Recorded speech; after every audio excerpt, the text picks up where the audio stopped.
আসসালামু আলাইকুম। আমি শুরু করছি সর্বকালের সর্বশ্রেষ্ঠ বাঙালি জাতির জনক বঙ্গবন্ধু শেখ মুজিবুর রহমানের প্রতি শ্রদ্ধা জানাই জাতীয় চার নেতা Syed Nazrul Islam, Tajuddin Ahmed, captain M Mansur Ali, H M কামরুজ্জামানের প্রতি শ্রদ্ধা জানাই, মুক্তিযুদ্ধের শহীদদের প্রতি শ্রদ্ধা জানাই জাতির শ্রেষ্ঠ সন্তান বীর মুক্তিযোদ্ধা ও বীরাঙ্গনাদের। আজ বাংলাদেশ পরাজিত শক্তি ক্ষমতায় আছে এবং অবৈধভাবে ক্ষমতা দখল করেছে। যেমনিভাবে অবৈধভাবে ক্ষমতা প্রয়োগ করছে ইসরায়েলি নেতানিয়াহু সরকার। ইসরায়েলি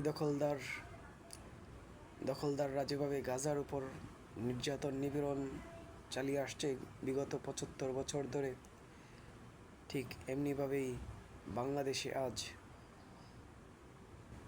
ইসরায়েল ইহুদিদের উত্তরসূরি ইউনূস সমন্বয়ক জামাত শিবির গংরা বাংলাদেশের রাষ্ট্র ক্ষমতা দখল করেছে। ঠিক গাজার মুসলিমদের যেভাবে উৎখাত করছে ইসরায়েলি বাহিনী, তেমনিভাবে দেশপ্রেমিক আওয়ামী লীগের সকল নেতাকর্মীদের ঘরবাড়ি ভাঙচুর দখল করছে ইউনূসের সন্ত্রাসী সমন্বয়ক ও জামাত শিবিররা।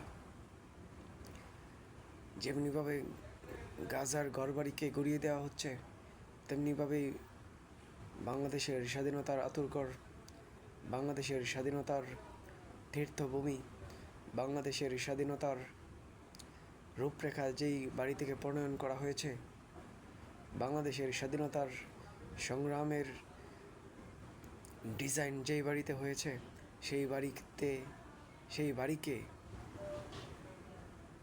গুড়িয়ে দিয়েছে ইহুদি ইসরায়েলিদের উত্তরসূরিরা। সেই ৩২ নম্বরকে গাজার ঘরবাড়ির যেই পরিণত করেছে ইসরায়েলি ইহুদিরা, একই চিত্র ধানমন্ডি ৩২ নম্বরকেও আমরা দেখতে পাই। এখানে আমরা গাজার যে উচ্ছেদ অভিযান এবং ধ্বংসস্তূপ দেখতে পাই, একই পরিণতি বা একই কার্যক্রম ধানমন্ডি ৩২-এও চালিয়েছে ইসরায়েলি ইহুদিদের মাস্টারমাইন্ড ইউনূসের সন্ত্রাসী সমন্বয়ক ও জামাত শিবির। গাজার মুসলিমদের যেভাবে বিতাড়িত করা হচ্ছে, ঘরবাড়ি দখল করা হচ্ছে, ঠিক তেমনিভাবেই বাংলাদেশের দেশপ্রেমিক বাঙালি আওয়ামী লীগের নেতাকর্মীদের ঘরবাড়ি লুটপাট, অগ্নিসংযোগ এবং ভাঙচুর করা হচ্ছে।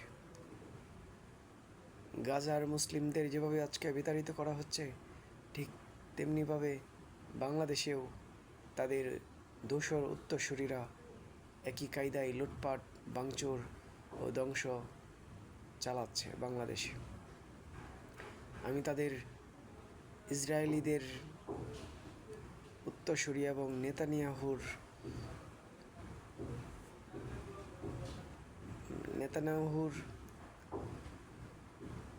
অনুসারী এবং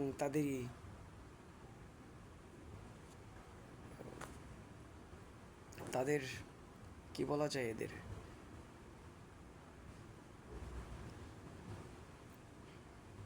আজ্ঞাবাহ লোক বসিয়ে এই বাংলাদেশ দখল করেছে।